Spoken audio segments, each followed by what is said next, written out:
Nah, kita masak pare lagi doyan pare, sayur pare.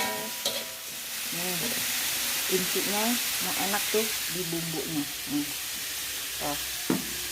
Mami pakai ini nih, kecap asin, saus tiram, kecap ikan, garam, dan bubuk kaldu. Oke, selamat masak semuanya.